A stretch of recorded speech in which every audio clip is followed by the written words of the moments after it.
So we're in the lab again, and I'm ready to do my follow-up testing for my VO2 max and my lactate profiling. Yep, you heard me. I said follow-up test. You haven't seen the original yet, so we're going to quickly rewind to that, show you what I did, and then we're going to compare the data at the end.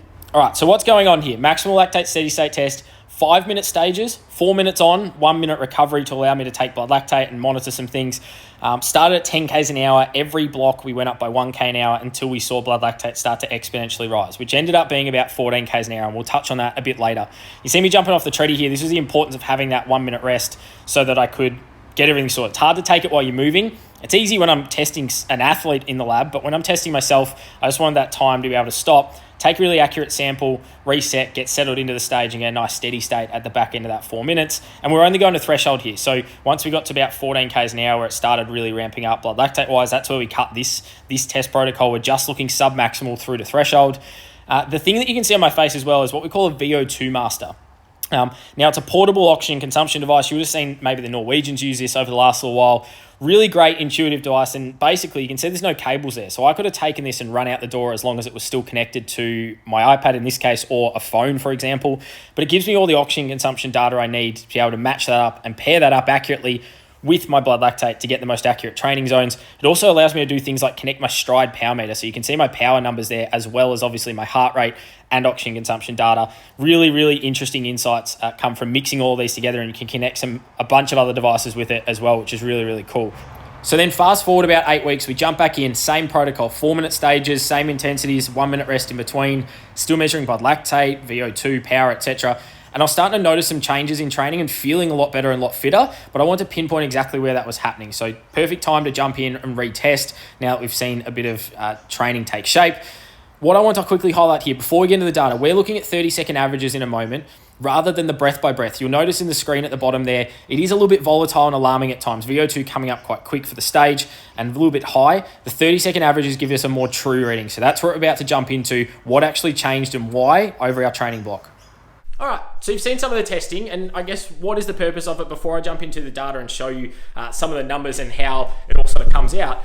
What were we doing? I went through 10, 11, 12, 13, 14 Ks an hour. So that's 6-minute K pace, 5:27, 5-minute K pace, 4:36, and then 4:17. And I kept it consistent for the second test. And I'm really just isolating in, for me, a lot of it is this bottom end. So my training over the last 2 months has heavily been focused on developing some really good aerobic capacity through things like zone 2 training, long, slow, continuous running, long, slow, continuous riding on the bike. I found a really good mix up in the week as well.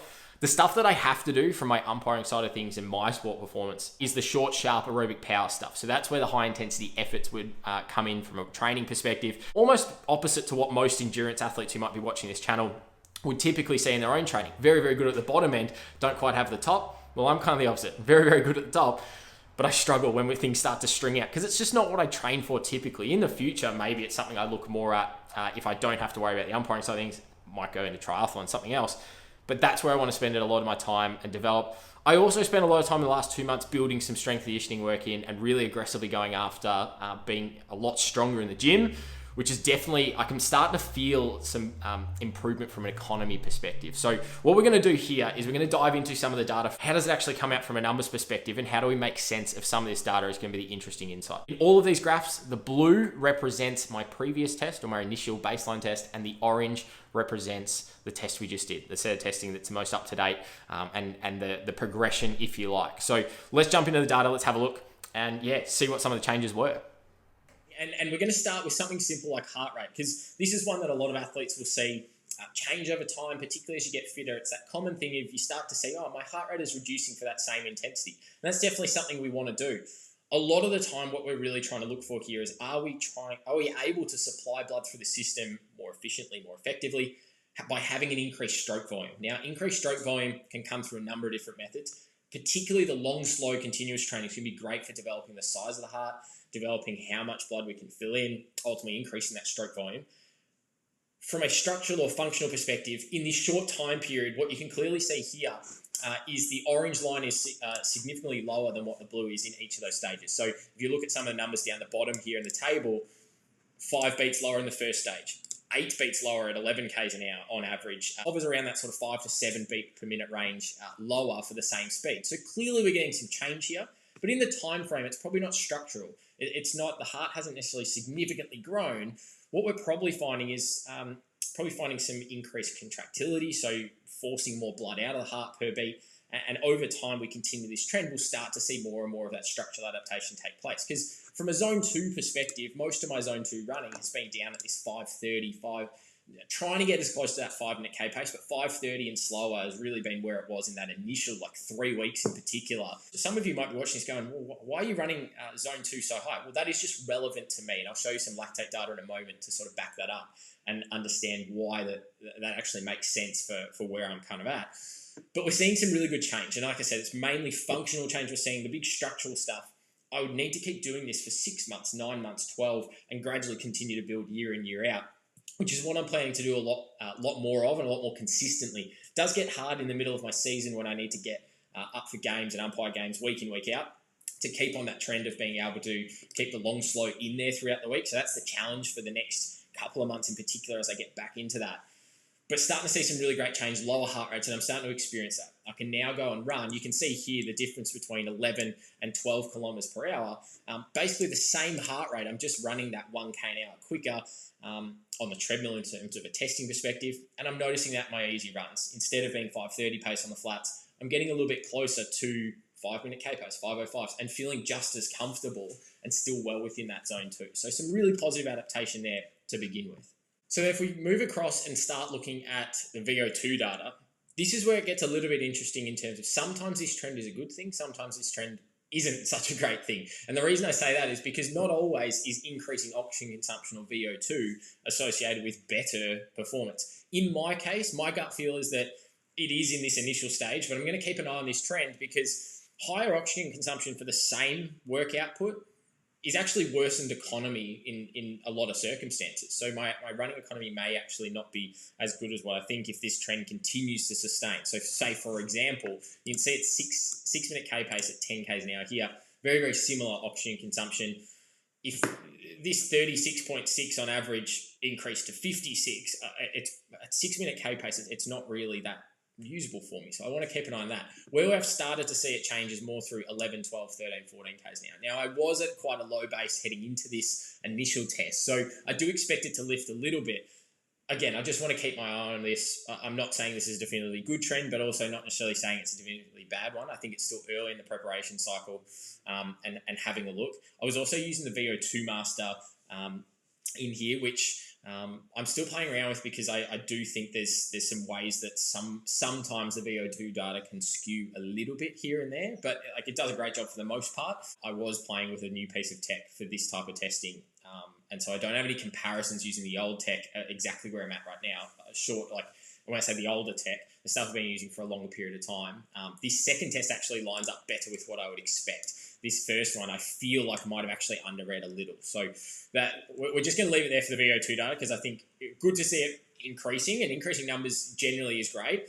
But I do want to make sure that that's not a trend that is actually a detrimental trend over the long run when it comes to longer extensive type efforts that I'm using way too much oxygen for what I actually might need, and economy is actually worsened.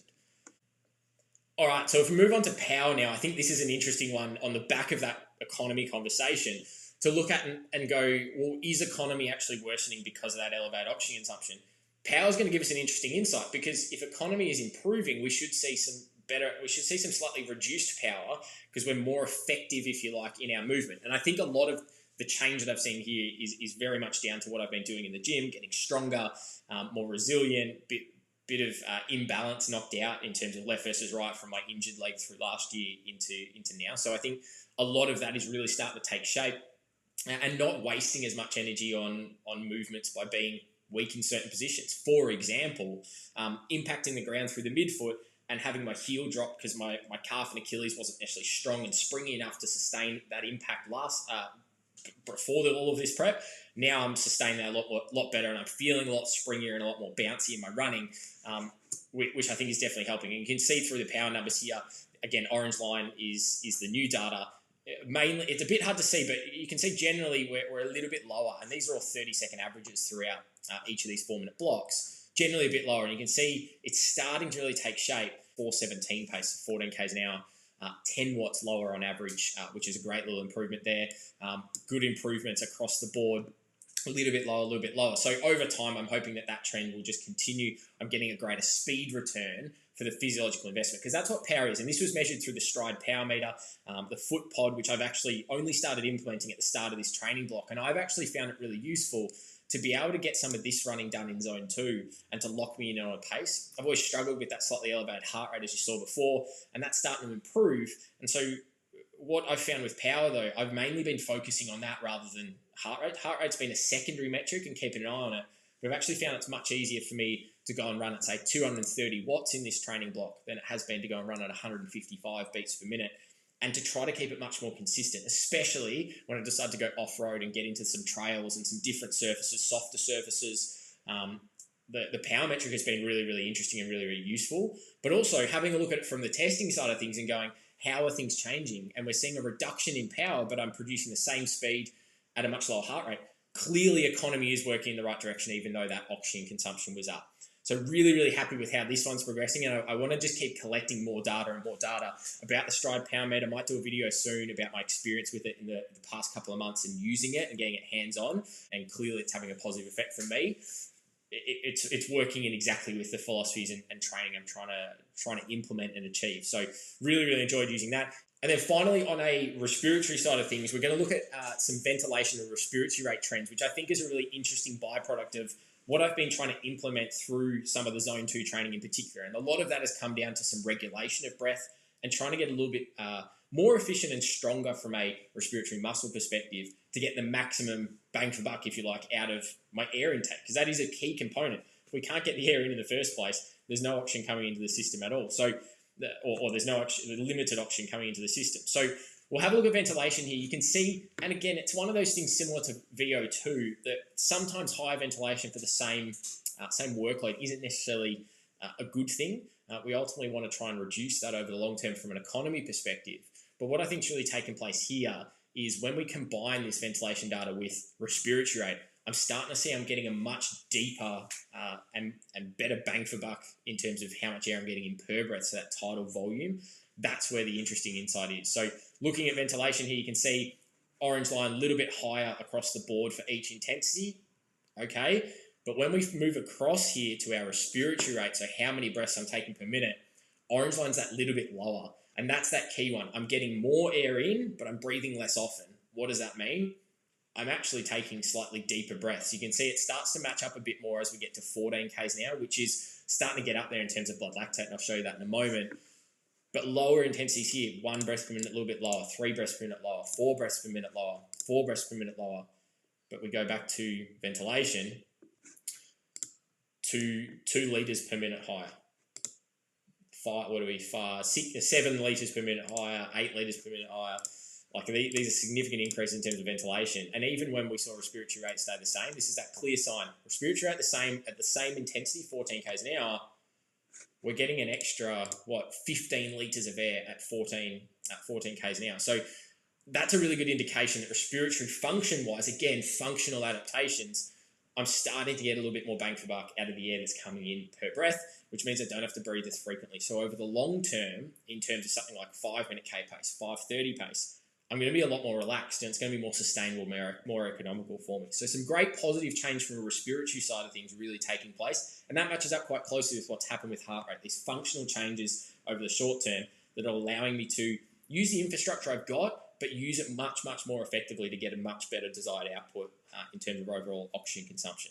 We're going to wrap things up in terms of the data side of things with what happened to blood lactate. I monitored blood lactate throughout these tests. What happened here? What were the changes? Were there any changes? Ultimately, there wasn't really a lot.